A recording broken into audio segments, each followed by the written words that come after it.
অগ্রসর হওয়ার চেষ্টা সূচনা করলাম।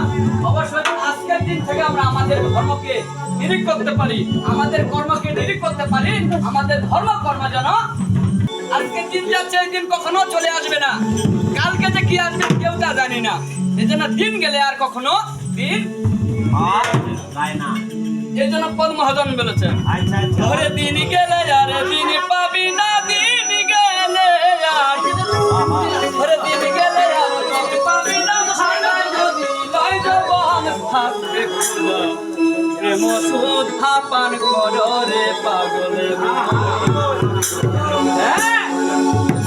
শক্তি আছে ততক্ষণ ধর্মপথে অগ্রসর হওয়ার চেষ্টা করে, একবার শরীর দুর্বল হয়ে গেলে আর পাওয়া যাবে না।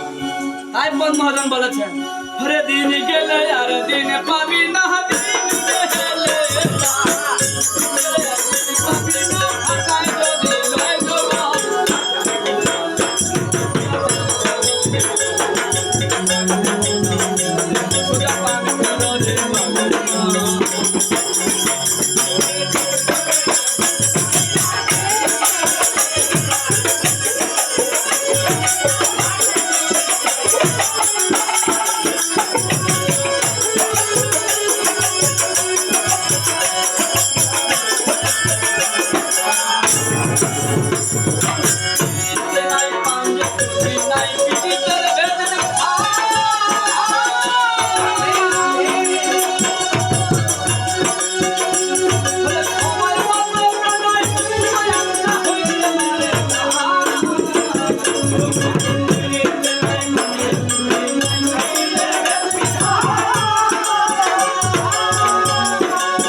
ভেদ বিধান সময় মতো প্রণয় সূত্র আপনা হইতে পারে টান। এই মনের ভাব যে কখন জাগ্রত হবে কেউ বলতে পারে না। এই জন্য বলেছে ৮০ বছর কারো জ্ঞান আঁকি ফুটে না, আর ৮ বছরে কেউ বা পায় যে ১৬ আনা। কিসের গুণে? আগের গুণে, কর্মের গুণে, ভক্তির গুণে। যে যেই গুরু সাধন ভজন করবেন সেই মত নিয়ে, যে যেই গুরুকে ভগবান সেই গুরু পরামর্শ নিয়ে চলবেন, অবশ্যই এই মানব জনম সার্থক হবে। তাই বলেছে গুরুর পিরিতে নাই নাই পিরিতে ভেদ বিধান,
আকাশে জমিনে পীড়িত অনন্তকাল ভরিয়া, দায়িত্ব তারে রোজ পাগলে রাখে শান্ত করিয়া।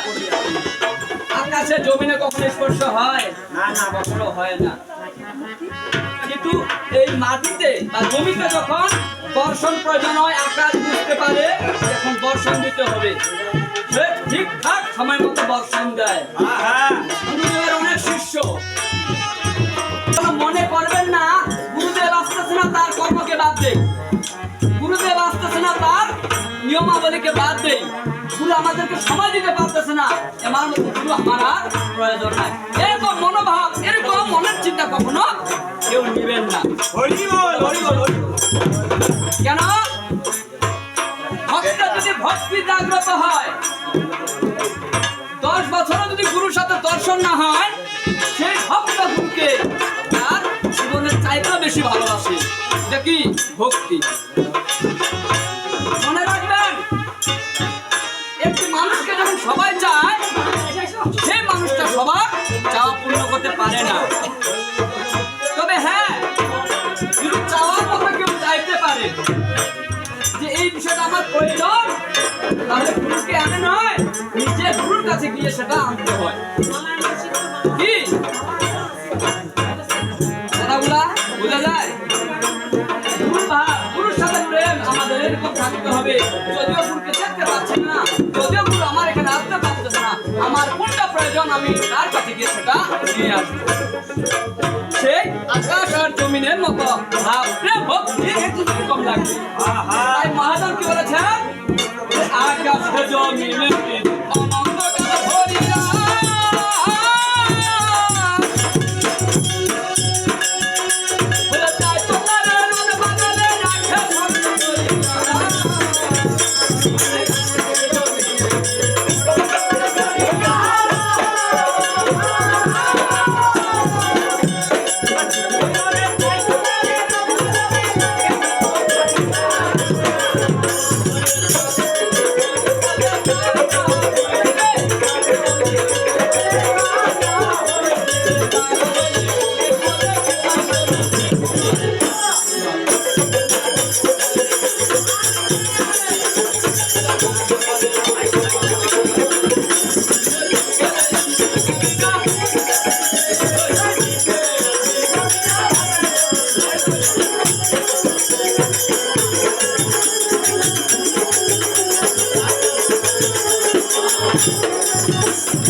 জীবন হচ্ছে সমুদ্রের জলের মতো। যেমন সমুদ্র জল আমরা হয়তো টিভিতে কিংবা চ্যানেলে হয়তো মোবাইলে দেখছি যে সমুদ্রের জল, কিন্তু সমুদ্রের জল সবাই পান করে নাই। যারা যারা সমুদ্রের জল পান করেছেন তারা তারা বুঝতে পারবে সেখানকার জল কি লবণাক্ত, যেটা গ্রহণযোগ্য না। আমাদের জীবন হচ্ছে সেই লবণাক্তের মতো। এই লবণাক্ত জল বাষ্প হয়ে কি পাহাড়ের চূড়ায় উঠে, পাহাড়ের চূড়ায় উঠে কি হয়ে যায়? বরফ হয়ে যায়। আবার এই বরফ মেঘ হয়ে ভেসে বেড়ায়, আবার সে সৃষ্টিকর্তা কৃপা সেটা বর্ষণ হয়ে মাটিতে পড়ে। সেই জল যখন কেউ পান করে সেই জলে আর লবণাক্ত থাকে না। বিষয়টা এরকম, মানব জীবনের সর্বপ্রথম সূচনা আছে লবণাক্তর মতো। আস্তে আস্তে গুরুর কর্ম করতে করতে করতে করতে আমরা একদিন ঠিকই সুস্বাদু হয়ে থাকতে পারবো। তাহলে আমরা কিভাবে পারবো? আমাদের কর্ম করতে হবে। আমরা সমুদ্রের চূড়ায় না উঠি তাহলে আমরা নিষ্ঠতা করতে পারবো না। তাই গানের ভাষায় বললেন সমুদ্রেরই অকল তীর পাহাড়েরই সাথে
বাবা, কেউ মা, কেউ ভাই, কেউ বোন, কেউ বন্ধু, কেউ শত্রু, কেউ গুরুদেব, কেউ শিক্ষক।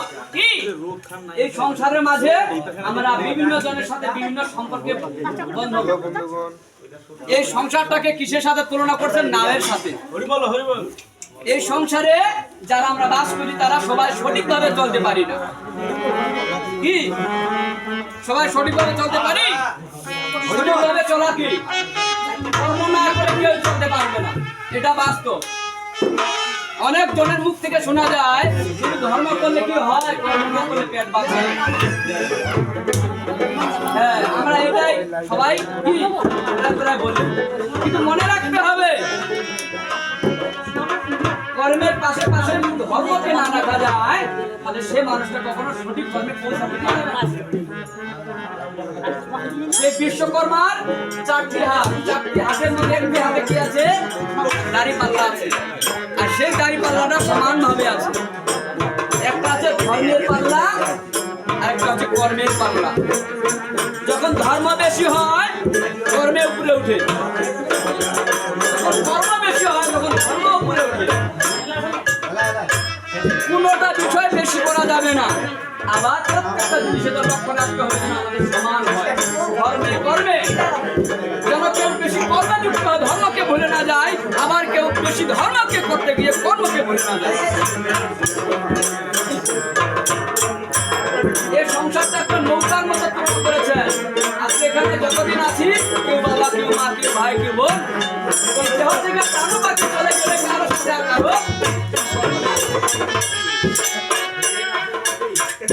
আজকে নরেশ মামা যিনি চলে গিয়েছেন আমাদের সংসার থেকে, আমাদের কাছ থেকে, তিনি যতক্ষণ ছিলেন ততক্ষণ কারো বাবা, কারো মামা, কারো ভাই, কারো বোন, কি কারো বন্ধু, বিভিন্ন রকম সম্পর্ক নিয়ে দাঁড়িয়েছিলেন।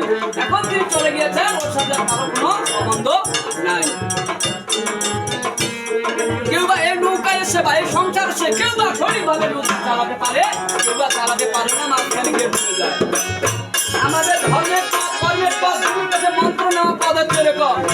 আজকে আমরা নৌকাতে উঠলাম মন্ত্র নিয়ে, আজকে এই মন্ত্রকে যদি শুদ্ধাচার করতে না পারি, আজকে গুরুর বাক্যকে যদি মেনে চলতে না পারি, আজকে গুরুর নির্দেশ মতন যদি চলতে না পারি, তাহলে হয়তো মাঝখানে গিয়ে আমরা ডুবে যাবো।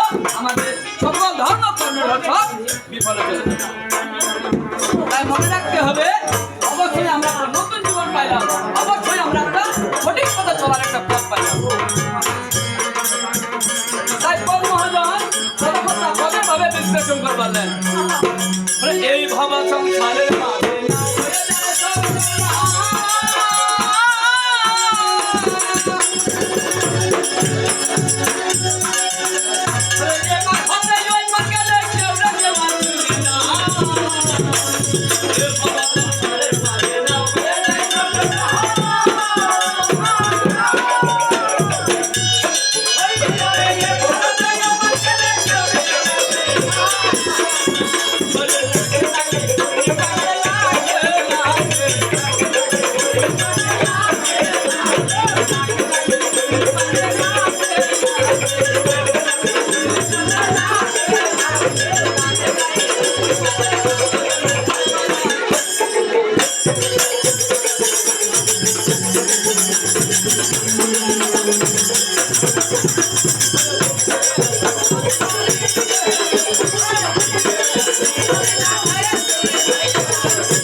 যারা গুরুদেব হয়, যারা মহাজন হয়, তাদের নির্দিষ্ট কোনো বাসস্থান নাই। এদেরকে কখনো মন্দিরে থাকতে হয়, কখনো ভক্তের বাড়িতে থাকতে হয়। হরি বল হরি বল। গুরুদেব ভক্তের জন্য নিজের জীবনকে সমর্পণ করে সারা জীবন ভক্তকে মানুষ করতে দিয়ে তাকে যেখানে যেতে হয় সেখানে যায়, যা করতে হয় সে তা করে। আমরাই দিতে পারি না, আমরাই গুরু বাক্য মানতে পারি না, আমরাই গুরুর কথা মতো চলতে পারি না, যার জন্য আমরা কি প্রতিষ্ঠিত হতে পারি না। এজন্য পদ মহাজন বলেছেন, কি বলেছেন? গুরুর পেরিতে হয়